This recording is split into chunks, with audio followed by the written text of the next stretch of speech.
નમસ્કાર વિદ્યાર્થી મિત્રો, ચેપ્ટર 3 સુરેખ પથ પર ગતિ. આજનો ટોપિક પથ લંબાઈ અને સ્થાનાંતર. પહેલા જોઈએ કે પથ લંબાઈ એટલે શું. તો પથ લંબાઈ વ્યાખ્યા પદાર્થે કાપેલ કુલ અંતરને પથ લંબાઈ કહે છે. ટૂંકમાં પદાર્થ કુલ કેટલું અંતર કાપે છે, કેટલું ડિસ્ટન્સ કાપે છે એ પથ લંબાઈ છે.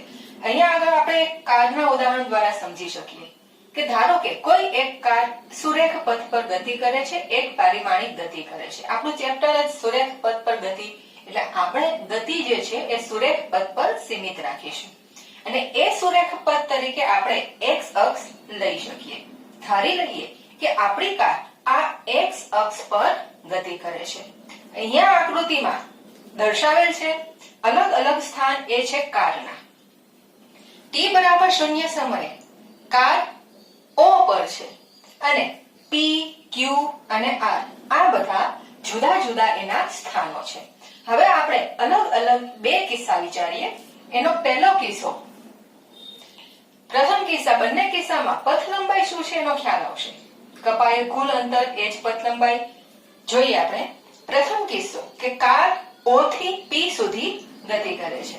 ધારી લઈએ કે આપણી પાસે એક કાર છે. t બરાબર 0 સમયે આ કાર O પર છે. હવે એ કાર ગતિ કરી અને બિંદુ P સુધી જાય છે. તો એણે કેટલું અંતર કાપ્યું? આપણે સ્કેલ માપ દર્શાવેલું છે મીટરમાં. તો જોઈએ કે એ O થી P સુધી જાય છે. O છે આપણું સંદર્ભ બિંદુ કે જેને 0 ઉપર આપણે લગાડ્યું છે અને ત્યાંથી P સુધી જાય છે. P નું જે અંતર છે એ કેટલું છે? 360 મીટર. તો આ એને કાપેલું કુલ અંતર અને એ જ થઈ એની પથ લંબાઈ. એટલે અહીંયા આગળ પથ લંબાઈ ઇઝ ઇક્વલ ટુ તો કે O થી P નું અંતર એટલે કે OP. તો આ અંતર કેટલું છે? +360 મીટર. તો આ પહેલા કિસ્સામાં કારની પથ લંબાઈ અથવા કાર વડે કપાયેલું કુલ અંતર +360 મીટર. હવે વાત કરીએ બીજા કિસ્સાની કે કાર O થી P સુધી ગતિ કરી Q પર પરત આવે છે. કઈક આ રીતે કે 0 સમયે કાર O પર છે, ત્યાંથી P સુધી ગતિ કરી અને ત્યાંથી ફરી Q પાસે પરત આવે છે. તો આ કિસ્સામાં તેણે કાપેલું કુલ અંતર કેટલું, એટલે કે આ કિસ્સામાં એની પથ લંબાઈ કેટલી થાય? તો આપણે ફક્ત અંતરનો શું કરવાનો છે? સરવાળો જ કરવાનો છે કે ટોટલ કુલ કેટલું અંતર કપાણું એ જ આપણે જોઈએ છે. તો પેલા કાર ક્યાંથી ગઈ? તો કે O થી P સુધી. તો O થી P સુધીનું કેટલું અંતર છે? તો કે 360 મીટર. હવે P પાસે એની મુસાફરી સ્ટોપ થઈ ગઈ, એનું લાસ્ટ સ્ટોપ છે? નહીં, એ આવે છે P થી પાછી Q તરફ. એટલે O થી P 360 મીટર તો એને કાપી લીધું, પછી P થી Q સુધી આ અંતર પણ એને પાછું કાપ્યું છે. તો એને પણ આપણે પથ લંબાઈમાં એનો સમાવેશ કરવો પડે, કપાયેલ કુલ અંતરમાં એનો સમાવેશ કરવો પડે. તો અહીંથી આટલું અંતર કેટલું છે? તો કે કેવી રીતે મેળવી શકાય? સિમ્પલ, 360 માંથી 240 બાદ કરી નાખો એટલે કે 120. તો આ જે અંતર છે 120 એ આપણે 360 માં ઉમેરવું પડે તો જ આપણને પથ લંબાઈ મળે. તો આ કિસ્સામાં પથ લંબાઈ કેવી રીતે મળે?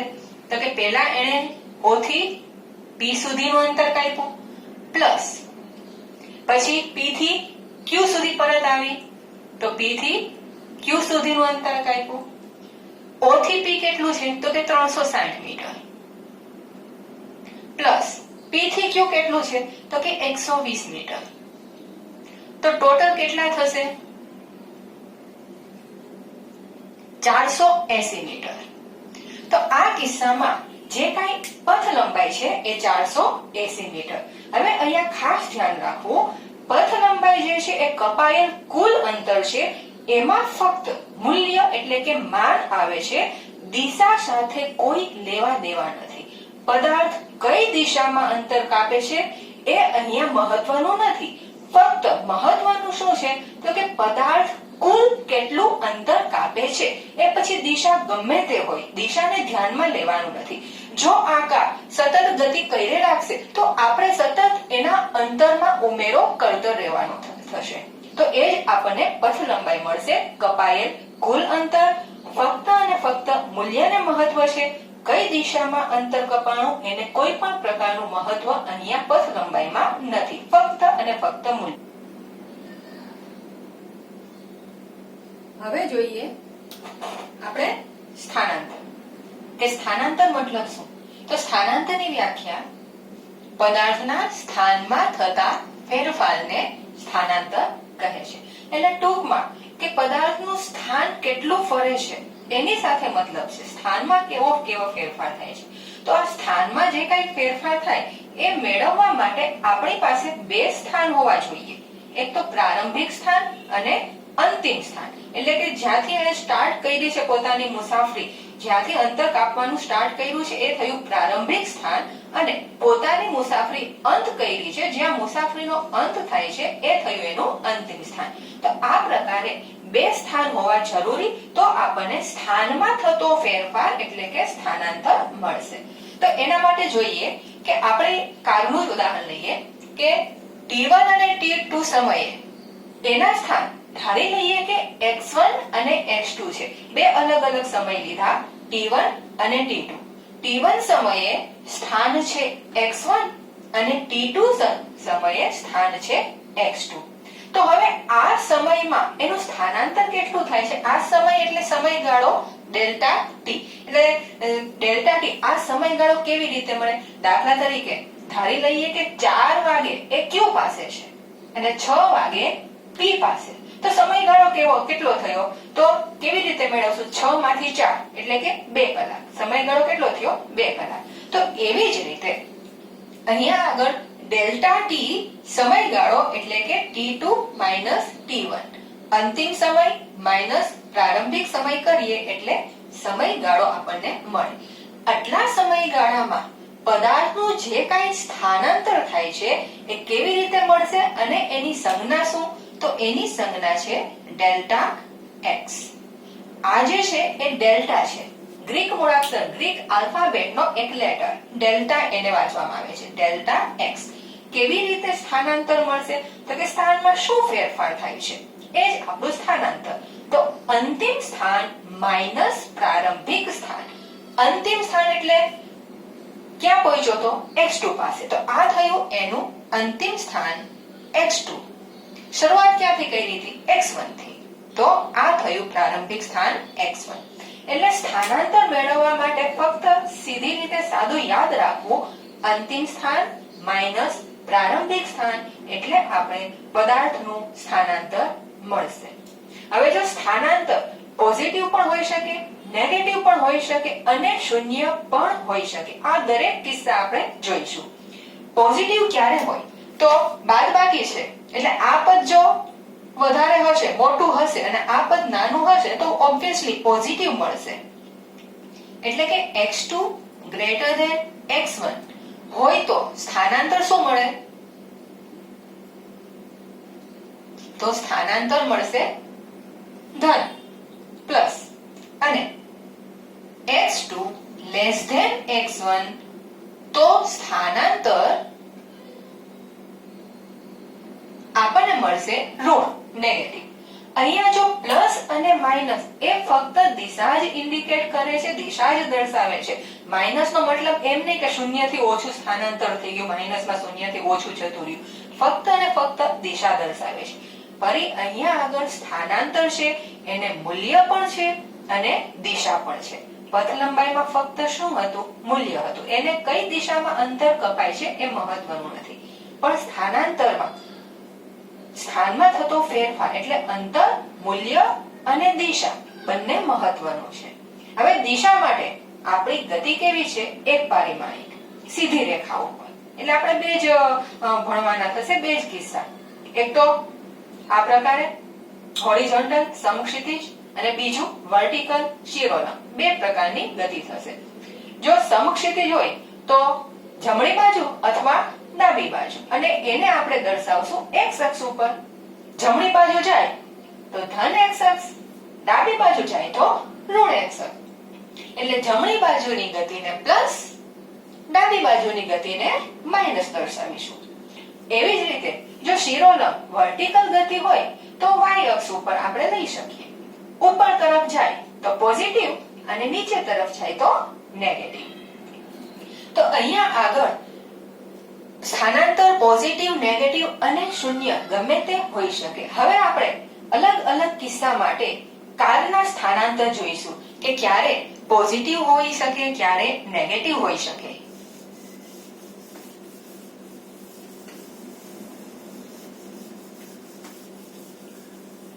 લઈએ પ્રથમ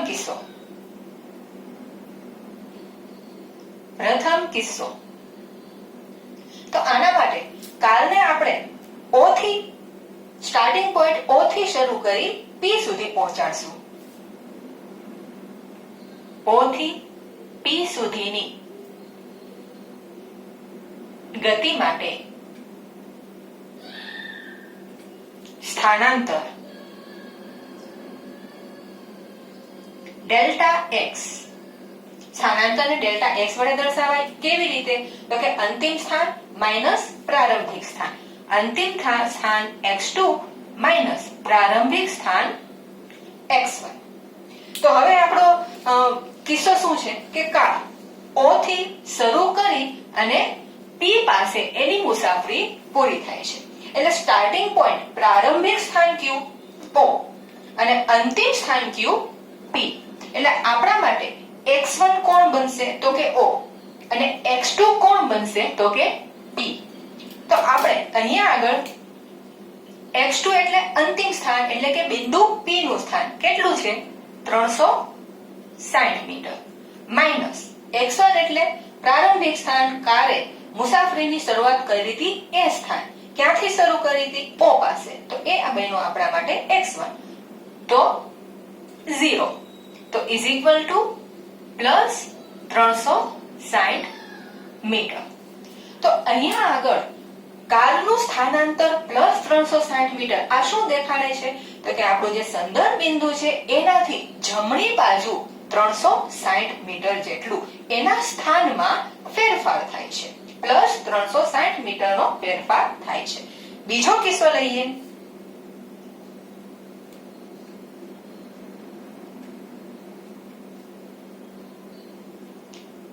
P થી Q સુધીની ગતિ માટે જો આ કિસ્સામાં કાર P થી Q સુધી આવે છે તો આ કિસ્સામાં થશે શું? આપણા માટે પ્રારંભિક સ્થાન કોણ બનશે તો કે કારે શરૂઆત ક્યાંથી કરી P થી. તો આ P એ આપણા માટે x1 બનશે અને ક્યાં પહોંચે છે તો કે Q પાસે. તો Q એ આપણા માટે શું બનશે x2 બનશે. તો હવે સ્થાનાંતર શું થાય એ જોઈએ. તો સ્થાનાંતર delta x x2 minus x1. x1 એટલે કોણ તો કે P નું સ્થાન, P થી સ્ટાર્ટ કર્યું. x2 એટલે કોણ તો કે બિંદુ Q નું સ્થાન, Q પાસે ગતિ પૂરી કરી. તો Q એ આપણા માટે x2 બનશે કેટલું છે 240 માઈનસ x1 એટલે P નું સ્થાન કેટલું છે 360 ઇઝ ઇક્વલ ટુ. જો હવે આ કિસ્સો ઋણ સ્થાનાંતરનો મળશે. જો x2 લેસ ધેન x1 છે, આ પદ આના કરતા ઓછું છે એટલે દેખીતું છે જે કઈ જવાબ આવશે શું આવશે નેગેટિવ. એટલે માઈનસ 120 મીટર. તો આ કિસ્સામાં જે સ્થાનાંતર થયું છે એ ઋણ થયું છે. ઋણ શું અહીં દર્શાવે છે? ફરીથી ફક્ત અને ફક્ત દિશા દર્શાવે છે કે અહીંયા જે સ્થાનમાં ફેરફાર થયો છે જમણી બાજુ નહીં પણ ડાબી બાજુ થાય છે. જો P થી શિફ્ટ થઈને P થી એ ક્યાં આવે છે Q પાસે. એટલે જે કઈ સ્થાનમાં ફેરફાર થયો એ ડાબી બાજુનો થયો છે એટલે આ જે માઈનસ નિશાની આવે છે અને એ ફક્ત દિશા દેખાડે છે. તો આપણે આ બે કિસ્સા જોયા. એકમાં જે સ્થાનાંતર ધન મળે છે, એકમાં સ્થાનાંતર ઋણ મળે છે. તો હવે પથ લંબાઈ અને સ્થાનાંતર. જો પથ લંબાઈ અને સ્થાનાંતર ક્યારેક સ્થાનાંતર છે એ પથ લંબાઈ જેટલું પણ હોઈ શકે અને ક્યારેક એ એના જેટલું ના પણ હોઈ શકે અને સ્થાનાંતર શૂન્ય પણ હોય છે. અમુક કિસ્સા એવા છે કે જેમાં પથ લંબાઈ અને સ્થાનાંતર બંને એક જ છે અથવા એક જ મળે છે. પણ અમુક કિસ્સા એવા છે કે જેમાં પથ લંબાઈ અને સ્થાનાંતર અલગ અલગ મળે છે, જ્યારે અમુક કિસ્સો એવો છે કે જે સ્થાનાંતર શૂન્ય પણ મળે છે. તો આ 3 કિસ્સા આપણે ચેક કરીએ. બંને વસ્તુ જોઈશું કે પથ લંબાઈ કેટલી મળે છે અને સ્થાનાંતર કેટલું મળે છે. પહેલો કિસ્સો,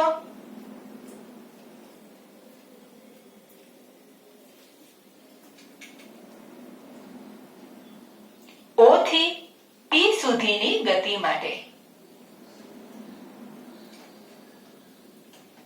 હવે બંને વસ્તુ યાદ છે. પથ લંબાઈ એટલે કપાયેલ કુલ અંતર કે જેમાં ફક્ત અંતરનો ડિસ્ટન્સનો સરવાળો કરવાનો થાય છે, અંતર ફક્ત ઉમેરવાનું થાય છે, એમાં દિશાને મતલબ નથી. બીજું સ્થાનાંતર એટલે એમાં સ્થાનમાં થતો ફેરફાર, એમાં દિશા પણ આવશે. તો O થી P સુધીની ગતિ માટે પહેલા જોઈએ પથ લંબાઈ શું, એટલે કપાયેલ અંતર કેટલું, તો કે O થી લઈને P સુધીનું. O થી P સુધીનું કેટલું છે? +360 મીટર. આ થયું પથ લંબાઈ. હવે જોઈએ સ્થાનાંતર. તો સ્થાનાંતર માટે શું કરવાનું? અંતિમ સ્થાન માઈનસ પ્રારંભિક સ્થાન. તો ક્યાંથી શરૂ થાય છે? O થી શરૂ થાય છે એટલે એ થયું પ્રારંભિક. P પાસે પૂરું થાય છે એટલે એ થયું અંતિમ સ્થાન. તો અંતિમ માઈનસ પ્રારંભિક. અંતિમ કેટલું? 360. પ્રારંભિક કેટલું? O પાસે આપણું સંદર્ભ બિંદુ 0, તો થશે +360 મીટર. ચેક કરીએ. અહીંયા આગળ પથ લંબાઈ અને સ્થાનાંતર બે એક જ છે, બેમાં કાંઈ ફેરફાર નથી, બે અલગ નથી. હવે બીજો કિસ્સો જોઈએ કે જેમાં પથ લંબાઈ અને સ્થાનાંતર અલગ હશે. બીજો કિસ્સો, O થી P સુધી ગતિ કરીને Q પર પરત ફરે છે. જો હવે આપણી ગતિ સ્ટાર્ટ થાય છે, સ્ટાર્ટિંગ પોઈન્ટ O છે, O થી શરૂ થઈ P પાસે જાય, અહીંયા આગળ ગતિ અટકતી નથી પણ P થી Q સુધી, Q પાસે જે એન્ડિંગ પોઈન્ટ છે, મુસાફરીનો અંત છે, એ Q પાસે થાય છે. તો આ કિસ્સામાં પથ લંબાઈ અને સ્થાનાંતર બંને મેળવીએ. પહેલા પથ લંબાઈ. તો પથ લંબાઈમાં છે શું? તો કે કપાયેલ કુલ અંતર જ છે. કેટલું અંતર કાપ્યું? તો કે પહેલા ગયો O થી P સુધી, તો આ O થી P સુધી, પછી ત્યાં અટકી ગયો ના, P થી Q પર પાછો આવે છે, તો પ્લસ P થી Q સુધી. તો O થી P કેટલું છે? 360 પ્લસ P થી Q આગળ જોઈ લીધું કેટલું હતું? 120. તો ટોટલ કેટલું થયું? 480 મીટર. તો આ કિસ્સામાં પથ લંબાઈ થઈ કેટલી? +480 મીટર, કે ટોટલ 480 મીટર જેટલું અંતર કાપ્યું. હવે વાત કરીએ સ્થાનાંતરની. તો સ્થાનાંતરમાં આપણે ફક્ત સ્થાન જ ધ્યાનમાં રાખવાનું છે. પ્રારંભિક સ્થાન અને અંતિમ સ્થાન, એટલે મુસાફરીની શરૂઆત જ્યાંથી થઈ અને મુસાફરી પૂરી જ્યાં કરી, એ બે જ વસ્તુ સાથે આપણે લેવા દેવા છે. વચ્ચે ગમે ત્યાં જાય આપણે એની સાથે મતલબ નથી. સ્ટાર્ટિંગ અને એન્ડિંગ પોઈન્ટ. તો સ્ટાર્ટ ક્યાંથી કર્યું? 0 થી. પછી જાય છે P પાસે. તો એ P આપણા માટે મહત્વનું નથી, કારણ કે એની ગતિ P પાસે રોકાણી નથી, પણ રોકાણી ક્યાં છે? Q પાસે. તો આ થયું આપણું એન્ડિંગ પોઈન્ટ, અંતિમ સ્થાન. આ પ્રારંભિક સ્થાન અને આ અંતિમ સ્થાન. સ્થાનાંતર કેમ મળે? અંતિમ સ્થાન માઈનસ પ્રારંભિક સ્થાન. તો ભાઈ અંતિમ સ્થાન ક્યાં છે? તો કે Q પાસે. તો એ Q કેટલું છે? તો કે 240. ભાઈ શરૂઆત ક્યાંથી કરી? પ્રારંભિક સ્થાન કયું હતું? તો કે O પાસેથી. તો O પાસે કેટલું છે? તો કે 0. તો કેટલું આવ્યું? +240 મીટર. જોઈ શકીએ કે અહીંયા આગળ પથ લંબાઈ અને સ્થાનાંતર એક સરખું થતું નથી, અલગ અલગ થાય છે. સ્થાનાંતર એ ફક્ત સ્થાનમાં ફેરફાર જ દેખાડે છે કે પહેલા ક્યાં હતો અને પછી ક્યાં પહોંચ્યો. એના સ્થાનમાં કેટલો ફેરફાર થયો તો કે આટલો ફેરફાર થયો. પ્લસ છે દિશા દેખાડે છે કે O થી લઈને જમણી બાજુ પ્લસ 240 મીટર જેટલું એનું સ્થાન ફર્યું, એનું સ્થાન એટલું શિફ્ટ થયું. બરાબર સમજાણું? હવે વાત કરીએ કે કયા કિસ્સામાં સ્થાનાંતર શૂન્ય આવે. હવે એ ત્રીજો કિસ્સો થશે આપણો.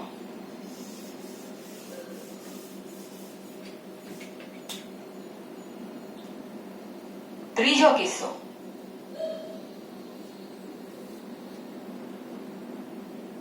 O થી P સુધી ગતિ કરી O પર પરત ફરે છે. આ કિસ્સામાં આપણે જોઈએ કે ભાઈ પથ લંબાઈ કેટલી થશે અને સ્થાનાંતર કેટલું થશે. હવે કિસ્સો શું છે તો કે એની મુસાફરી શરૂઆત થાય છે O થી. ક્યાં જાય છે? P પાસે. ત્યાં મુસાફરી અટકે છે? નહીં. ત્યાંથી એ પાછું ગતિ કરી અને O પાસે આવે છે. જોઈ શકાય? તો આ રીતે આ પ્રકારની એની ગતિ છે. તો આ કિસ્સામાં પથ લંબાઈ કેટલી અને સ્થાનાંતર કેટલું. પહેલા જોઈએ પથ લંબાઈ. તો પથ લંબાઈ કાપેલું કુલ અંતર કેવી રીતે મળશે તો કે O થી P સુધી ગયો અને P થી પાછો O સુધી આવ્યો. એટલે O થી P પ્લસ P થી પાછો O સુધી. તો O થી P કેટલું છે તો કે 360 મીટર પ્લસ P થી O કેટલું છે 360 મીટર. જો ફરીથી પથ લંબાઈમાં દિશાને મહત્વ નથી, ફક્ત અને ફક્ત મૂલ્ય કેટલું અંતર કપાણું છે. એટલે તમે આમ 360 લ્યો કે આમ 360, એમાં દિશા આપણે જોવાની થતી નથી. તો ટોટલ કેટલું થયું? 720 મીટર.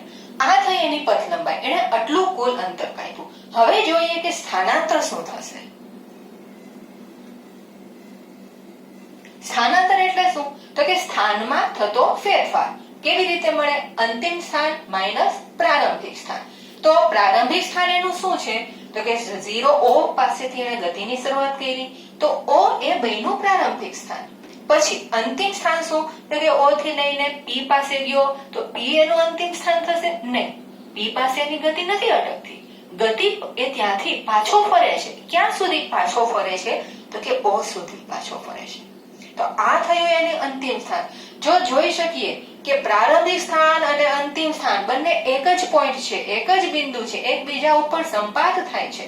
બરાબર? તો એની બાદબાકી જે એક જ વસ્તુ છે એની બાદબાકી કરીશું તો શું આવશે? 0 આવશે.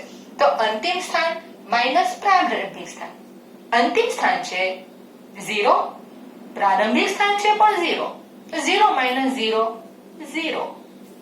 તો અહીંયા કોઈ પણ પ્રકારનું સ્થાનાંતર નથી થતું. જો સ્થાનમાં કાંઈ ફેરફાર નથી થતો, એ પછી ગમે એટલું મુસાફરી કરી જો પાછો પોતાના સ્ટાર્ટિંગ પોઈન્ટ ઉપર એની મુસાફરી અટકતી હોય તો એનું સ્થાનાંતર શૂન્ય થાય છે. એના સ્થાનમાં ફેરફાર નથી થયો. સ્થાનાંતર મતલબ સ્થાનમાં થતો ફેરફાર. તો આ કિસ્સામાં સ્થાનાંતર મળે છે 0. અને જુઓ પથ લંબાઈ કેટલી છે તો 720 મીટરનું એને અંતર કાપી નાખ્યું છે. પણ સ્થાનાંતરમાં એ અંતર કેટલું કાપ્યું છે એ જરૂરી નથી. આપણે જો જરૂરી શું છે તો કે સ્થાનમાં કેટલો ફેરફાર થાય છે, એનું પ્રારંભિક અને અંતિમ સ્થાન શિફ્ટ થાય છે કે નથી થતું. થાય છે તો કેટલું થાય છે. એ પોઝિટિવ હોઈ શકે એટલે કે જમણી બાજુ પણ હોઈ શકે, એ ડાબી બાજુ પણ હોઈ શકે અને એ શૂન્ય પણ હોઈ શકે. એટલે કે ધન, ઋણ અથવા 0. સ્થાનાંતર ગમે તે હોઈ શકે. પથ લંબાઈ ફક્ત ધન જ એટલે કે એમાં ફક્ત અને ફક્ત કપાયેલ કુલ અંતરમાં અંતરનો ઉમેરો જ કરવાનો થતો હોય છે. તો આજે આ પીરિયડમાં આપણે આટલું રાખીએ. Thank you.